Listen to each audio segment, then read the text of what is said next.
Começa agora mais um Síndico em Ação, um programa pensado para você síndico, você conselheiro, você do mercado condominial. No programa de hoje, vamos fazer de uma forma diferente. Durante esse período de pandemia, eu reuni uma quantidade grande de questionamentos, uma quantidade grande de perguntas que vêm chegando até a gente, ou através do Instagram, ou então através do YouTube, ou por e-mail. São perguntas coligadas nesse momento de pandemia que nós estamos vivendo. Não vamos falar sobre manutenção da limpeza, não vamos falar sobre restrições de acesso, que foge um pouco ao que é usual que nós estamos discutindo hoje sobre pandemia. Vamos falar um pouco sobre inadimplência.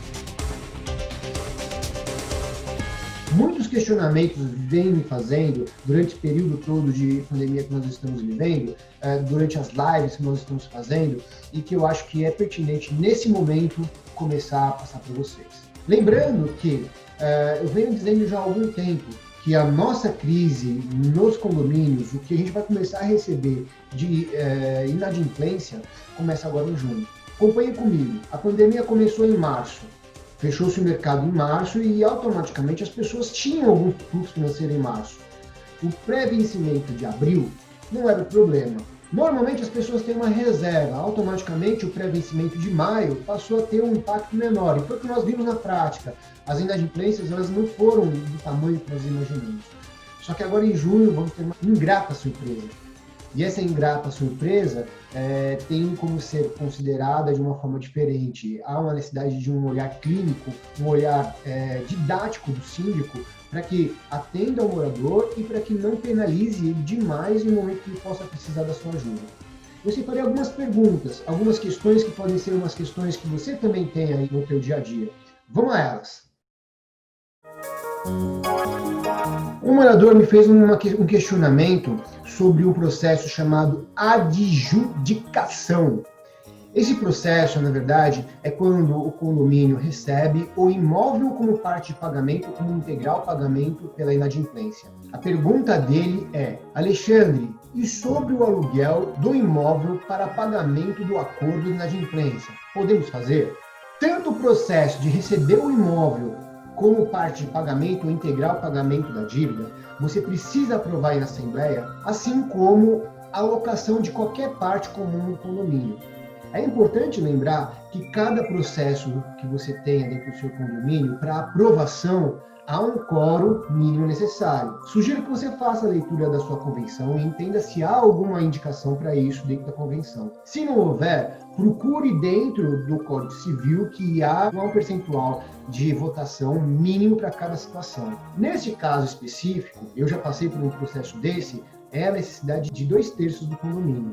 É importante dizer que isso é uma quantidade bem expressiva de pessoas, a qual você não vai conseguir encontrar quórum suficiente em uma assembleia em comum. Sugiro ainda que você entenda se de repente há necessidade de fazer esse processo, uma vez que a maior parte de recebimento desses imóveis é uma demanda a qual o condomínio põe à venda e não em aluguel. A partir do momento que você coloca em aluguel um imóvel que você recebeu como parte de pagamento, você imobiliza esse valor.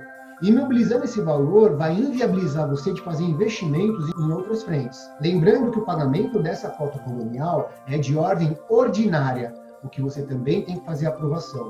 Portanto, nesse processo todo que você está se encontrando, é importante o aconselhamento de um advogado, que vai conseguir ir até a Assembleia, explicar aos condôminos quais são os prós e contras e passar a votação e validar a votação de forma efetiva e eficaz. Uma outra pergunta. A proprietária do imóvel faleceu e o filho veio morar ao condomínio. Não aceitou passar o boleto para o nome dele, que continuou no nome da falecida desde novembro de 2019 até agora. Tem como obrigá-los a ter a dívida para o nome dele?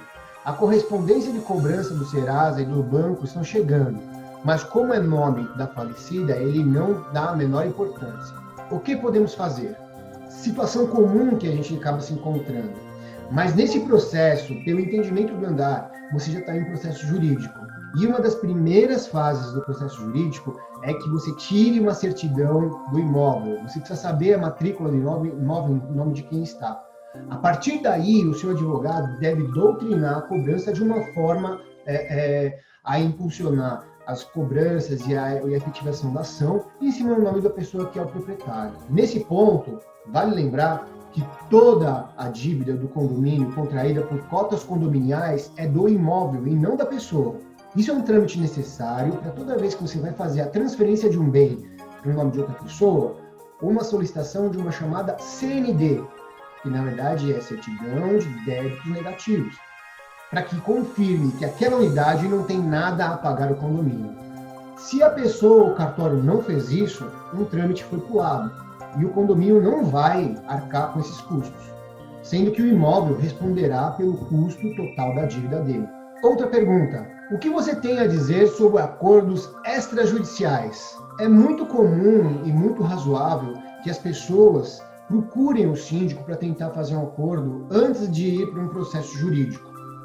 Ou então, dentro do próprio escritório jurídico. É importante que você, se fizer um acordo dentro do ambiente do condomínio, ou seja, entre conselho, morador e síndico, que você tenha bem amarradas todas as arestas e tenha um termo ou de confissão de dívida ou então um termo de acordo assinado entre todas as partes. Se de repente esse processo for feito com um advogado, ele fará um processo de assinatura de confissão de dívida, exatamente para que não haja discussões futuras no caso de uma inadimplência. É importante lembrar o seguinte: a maior parte dos acordos feitos extrajudiciais são cumpridos pontualmente. Mas uma pequena parte que for feito e não for bem documentado, abre uma grande discussão jurídica para o processo. Fique atento.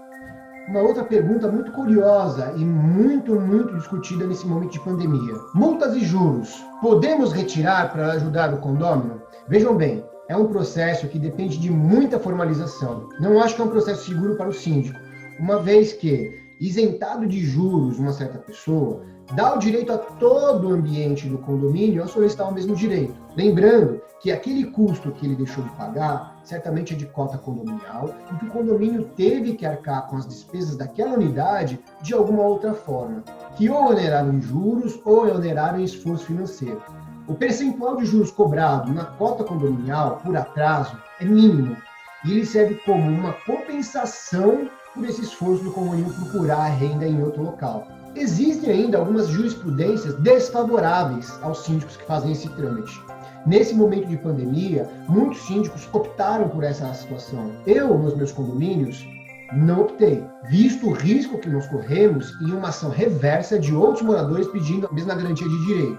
Agora, imagine você isentar uma multa de 2 ou 3 meses, ou até de 1 mês, e receber uma solicitação de igual direito de uma pessoa que está com uma dívida de R$200 mil. É uma grande perda. Fique atento. Outra pergunta muito comum e com muita dúvida de muitos síndicos hoje em dia: com quantos meses posso entrar com uma ação judicial? A melhor forma de se resolver isso é entendendo caso a caso. A indicação que eu dou para esse momento de pandemia, para ter uma cobrança efetiva, uma cobrança muito próxima do morador. Se você estiver próximo do seu morador, entender se ele de repente está fazendo um esforço de pagamento, se de repente ele tem condição de pagamento, você consegue rapidamente identificar se aquele caso merece ou não ser ajuizado. Faz parte do seu trabalho como síndico entender até onde você pode ajudar aquele morador e até onde o risco e o prejuízo pode acontecer para o condomínio. Então vamos imaginar o seguinte caso: nós temos uma unidade X. Essa unidade mantém 2 cotas condominiais, mas nunca deixa atrasar a terceira. Se você está vendo um comportamento que é um esforço de pagamento do morador, se você enviar ele para juízo com 2 cotas condominiais, você vai ter um prejuízo na terceira cota condominial. Porque você imagina o seguinte: nessas 2 cotas condominiais, a partir do momento que você manda para o advogado, acresce em 10% o custo do morador. Aquele morador vai ter dificuldade de pagar. Então você vai deixar de receber uma cota condominial, continua tendo seu atraso e não teve solução. Então, a proximidade, entendimento, e eu digo até mais, a discussão junto com o conselho de caso a caso, são essenciais para esse momento. Você como síndico, e você ainda como síndico profissional, tem a obrigação de passar um feedback aos seus conselheiros e fazer uma reunião de inadimplência uma vez por mês, pelo menos. Dessa forma, você vai definir de forma muito clara quais são os casos, como o condomínio pode ajudar e se há necessidade de envio para juízo. Se você enviar esses casos para juízo, certamente você já vai ter dado todas as chances de recebimento. E você não ficará dentro do seu condomínio, dentro do condomínio onde você presta um serviço, entre aspas, como uma gerente de cotas, uma gerente de cobrança. É importante que você dê a oportunidade das pessoas pagarem, seja via acordo, seja via pagando uma parcela por mês, uma cota comunal por mês. Aí é você quem vai definir e sugiro muito que você envolva o seu conselho nisso. Uma outra pergunta muito técnica e muito detalhada por uma pessoa que me fez aqui em uma das lives que nós fizemos. E quanto à medida que foi editada pelo CNJ, Conselho Nacional de Justiça, e passou a vigorar em novembro de 2019, sobre o protesto de título. Mesmo assim, é necessária a aprovação da Assembleia. O que foi feito pelo CNJ, na realidade, foi uma garantia de que as execuções sejam de dívidas legais, exatamente para evitar uma cobrança errada ou então até a lavagem de dinheiro. Quando a gente faz a aprovação de títulos, a aprovação de protestos em assembleia, é importante dizer que quando você leva para a assembleia o prazo definido para protesto de um título, no caso do não pagamento, você, na verdade, está deixando público toda a regra do condomínio e dando a disponibilidade da maioria, ou seja, das pessoas, a darem a deliberação se vão aprovar essa situação ou não. A partir desse momento, sai da mão do síndico a decisão de se vai ou não para cartório. Sendo dessa forma, o síndico ele fica imparcial, cumprindo uma regra. Sendo que, se caso ele não enviar para cartório naquele prazo, ele precisa ter uma justificativa muito bem definida pelo motivo. Então são coisas muito diferentes. Uma coisa é você definir a regra dentro do condomínio e a outra coisa foi um enquadramento melhor de tudo que está sendo protestado e quais são as razões e quais são as necessidades de comprovação para que se aquela dívida existe ou não, que foi o que o CNJ fez. Espero estar respondendo a sua pergunta. Eu participei ainda de uma grande live falando sobre assembleias virtuais. O que eu tenho para dizer para vocês sobre assembleias virtuais é o que eu já estou dizendo já há praticamente um ano. Na realidade, a assembleia virtual já era uma realidade ao qual o condomínio precisava se inteirar, precisava se enquadrar. Com a vinda da pandemia, mostrou para todos que a assembleia virtual é uma coisa muito mais eficiente, muito mais organizada e muito mais formalizada. Para você que tem essa dúvida, para você que tem essa intenção em fazer uma assembleia virtual, vai aparecer aqui embaixo o endereço da nosso programa falando somente sobre a assembleia virtual. Foi um programa extremamente rico e feito quase há um ano atrás, que se você for olhar, responde todas as perguntas que você tem sobre a assembleia virtual.